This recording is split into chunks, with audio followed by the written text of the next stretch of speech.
Hush your mouth talking all that noise. You can hate all you want, but we still them boys. Dirty, dirty D. Texas where we stay at. Me inside in order till you know that's where we play at.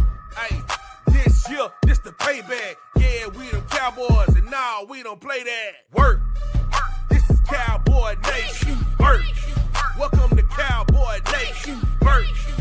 Y'all can keep on hate. Work. Cowboys Nation, Cowboys Nation, Cowboys Nation. Ouch. We got thumped by the Denver Broncos, and it really wasn't a whole lot that we could do. It wasn't close.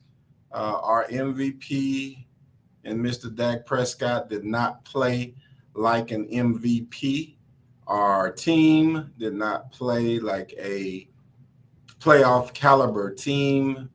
Our defense, once again, could not stop anyone. I can't really blame this one on Eberflus.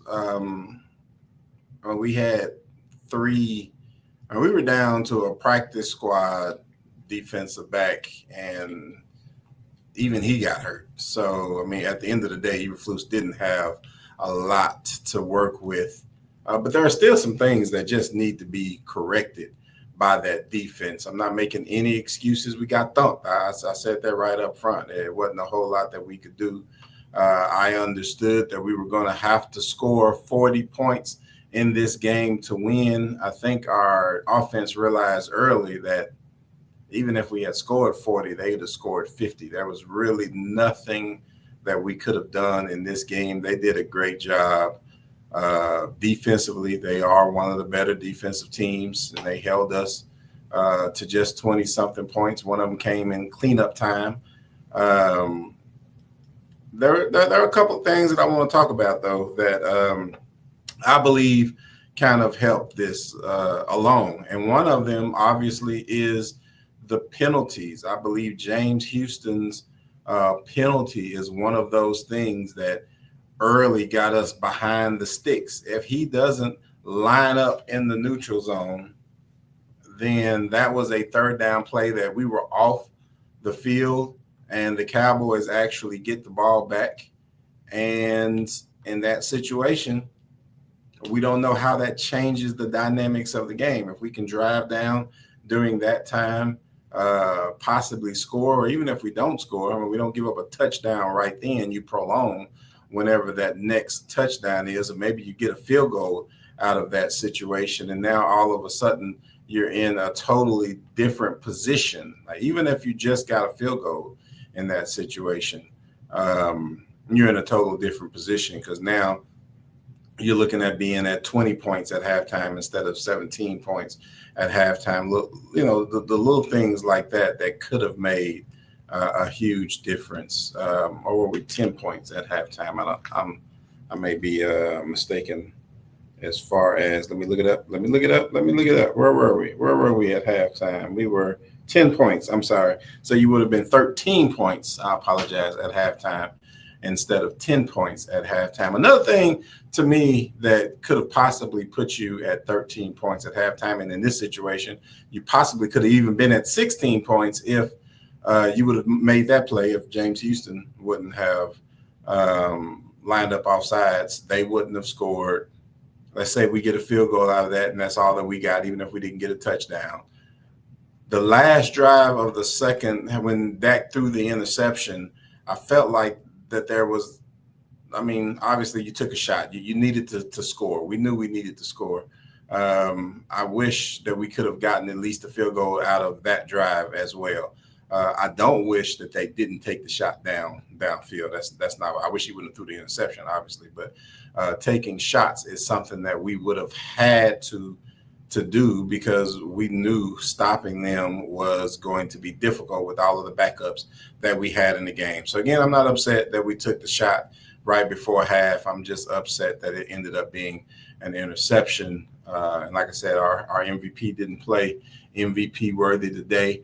I'm not mad at him for that. He's played 7 great games. So to have a not so good one is, not an issue. I can't even say, oh, well, yeah, as soon as we play a playoff caliber team. That's not a true statement either, because he played great against Green Bay, playoff caliber team. He played great against Philadelphia, playoff caliber team. So again, I don't want to make it seem like, this is Dak Prescott's fault. He just didn't play a good game. You got to call a spade a spade. He didn't play a very good game today. And in some cases, I'm not sure that it would have mattered. I'm not sure. I didn't see anything that we did other than the fact that, like I mentioned this week, Bo Nix was not going to play a perfect game, right? We needed to have been able to keep up scoring-wise, and we didn't. And had we kept up scoring-wise, maybe it would have been a different game, but it still would have been difficult to win. But we didn't score when we had the ball. We had some 3-and-outs and gave it back to them. That was a very good defense playing a very good offense. Unfortunately, their offense was playing a horrible Cowboys defense, who was also injured. So you're talking about the worst defense in the league, who had 3 of their 4 starting secondary members missing. And they took advantage of it. They did exactly what they were supposed to do. The Denver Broncos did what they were supposed to do. They beat up on a very bad defense, and then did a good job of even stopping or keeping a very good offense from being able to keep up with them on the other side. So even though Bo Nix threw an interception, they were able to hold us to field goals, not touchdowns. They were able to call some 3-and-outs the same way we were able to call some 3-and-outs. And in that situation, there was no way of actually keeping up. And then when you add in the fact that we threw 2 interceptions and almost had a fumble, then there just wasn't much that we could have done. The Cowboys were utterly destroyed today by the Denver Broncos. And it's time to try to bounce back. And we're playing a team that's not quite as good next week. We got to hope that we have a better team that show up defensively and offensively. Obviously, we play a lot better at home and do everything that we can to be 4-4-1 going into our bye.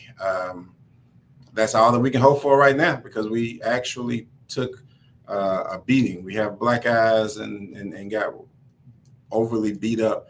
I feel like this team has to make a change. And when I said that the defense has some players missing, the players who were out there before weren't doing much better. So us getting destroyed in the secondary is something that has continued to happen. It has continued to happen. We have continued to get destroyed in the secondary. And the biggest reason for that is because we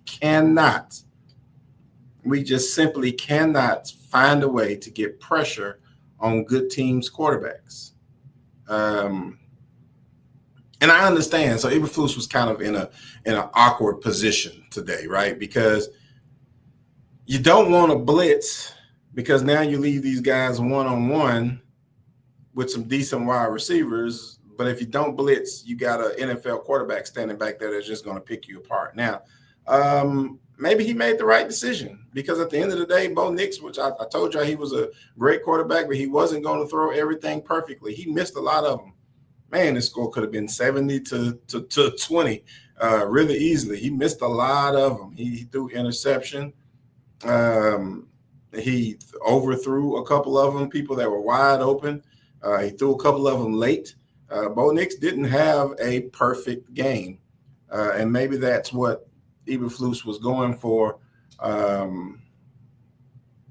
I felt like you really needed to put a little bit of pressure because you were going to get beat in the secondary either way. You can't get to the quarterback with the 4 that you send, even with the better play from different people. James Houston was a guy that I was hoping could add. They've given him more snaps. He hasn't been able to get to the ball more. Has not happened. So I have to apologize that I told you that he could, because apparently he cannot. We have to make a move. And there are some people who appear nervous. I saw someone, I don't remember who it was. It was a media guy who was like, hey, if you're hoping that the Dallas Cowboys are going to make a big move at the trade deadline, you may be severely disappointed. And the reasoning for that was because he said that the two teams, Cincinnati and the Raiders, who the Cowboys have called, both of them turned down our proposal emphatically, meaning it wasn't a good proposal. And according to him, he believes that that means that Jerry Jones is being Jerry Jones. Jerry Jones is being cheap. He's not offering up first-round draft picks. He's trying to see if he can get a deal, and this isn't a deal move. If you want him, you better come and get him. I will say this, though, however. From a contract negotiation standpoint, I'm not throwing out 2 first-round draft picks my first phone call. It doesn't make sense. Like, why would I? Why would I just go out there? And if you're the type of person who says, yes, we just need to go offer everything we got to make sure that we got what we want, there's a reason you don't do negotiations for a living. That's what I'm trying to tell you. That is not how negotiations work. You may or may not like it, but deals have gotten done by many of people, and none of them have got great deals, have never gotten done by somebody running out there and offering everything that they have on their first offer. That doesn't happen. So I don't expect for Jerry Jones, who is a very shrewd businessman, say what you want to say about his cognitive ability. The man is a shrewd businessman. He's a gambler. He's going to go out there, but he is not. And I'm not even sure it was him, the one that was making the phone calls. It could have been Stephen Jones. Stephen Jones also is not going to go out there and offer 2 first-round draft picks just so that they can get a player. They want to see what they can actually get it for. And so they made an offer, one that wasn't good enough to the other team, and that's fine. It doesn't keep you from coming back and making another offer later. And that's what I expect to actually happen. But we have to get somebody that can put pressure on the quarterback. We don't have anyone that can put pressure on the quarterback. We understand why we don't. Additionally, our move to stop and create a run-stopping defense still has not been accomplished, because it seems like every team at this point is running all over us now. With that being said, they're not running right up the middle on us, although there were some right up the middle 11-yard, 10-yard, 12-yard gains, but the big 40s and 50s are coming on the corner, and a lot of that is coming because you have backup safeties in the game. They're not coming up. They're not filling the holes. You really saw where you missed Donovan Wilson this game. You saw it in the run defense. That's where you miss them. That 54-yard touchdown that they scored early, yeah, that's where you missed Donovan Wilson. It wasn't a whole lot that we could do. The safety misses weren't just, or let me just say, we weren't just missing the safeties in the passing game. We were definitely missing them in the run game as well. And then with the additional injuries it seemed like we had cornerbacks playing safeties. And I like Reddy Stewart. Reddy Stewart did a pretty decent job, but that just lets you know if he's playing safety, at least it looked like first watch, it looked like he was playing the safety position. And, we're in trouble when you start to have to throw people out of position like that. So again, Dallas Cowboys were destroyed. It wasn't a lot that could be done. The Dallas Cowboys need to do something. They are going to really benefit from DeMarvion Overshown coming back after the break. I think that some leadership on the defensive side is going to help. Hopefully getting some injuries, some health back after that break. It appears that they're going to be counting on Revel to play a lot, and that makes me nervous. I'm not going to lie to you. I don't know what I'm going to get from him. I can look at his college film and feel like this is going to be great, and we have somebody who's going to play like the old Trayvon Diggs. If I look at his college film, however, we're talking about a rookie who is coming off of an injury, who is going to be asked to play some man-on-man I just don't know what we're going to get. I have absolutely no idea, right? Kalen Carson is coming back, but again, we don't know which Kalen Carson that we're going to be getting. And I don't know if there's going to be anything that's better on defense in the secondary than what we already have. Now, with that being said, if you can figure out a way to maybe blitz over Sean and blitz ready Stewart every once in a while and bring a safety here and there, and we can start to get pressure that way, then possibly we'll win enough games to be able to go forward.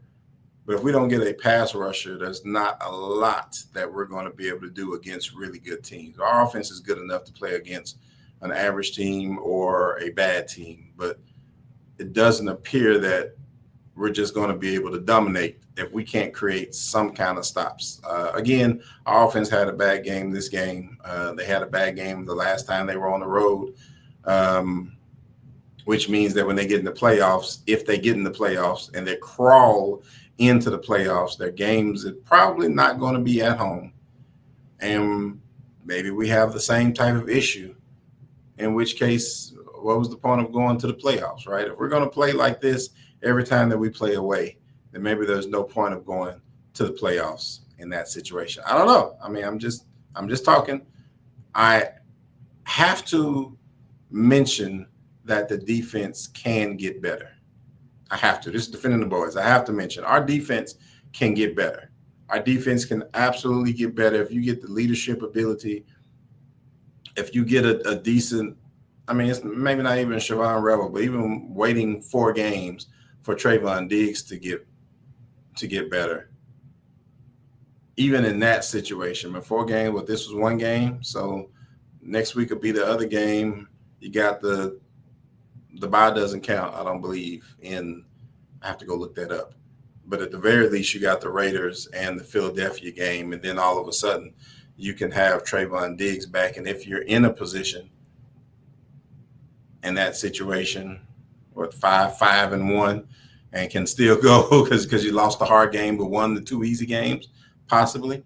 In that situation, then you still have an opportunity. You still have some fight left in you, and if you can create some plays on defense down the stretch, maybe become a better defense down the stretch, maybe getting used to Eberflus's style of play down the stretch, then there's still some opportunities there. But this was just not a very good game for the Dallas Cowboys. I will begrudgingly go back and watch the film again to see if there's other things that I can find that can maybe give insight.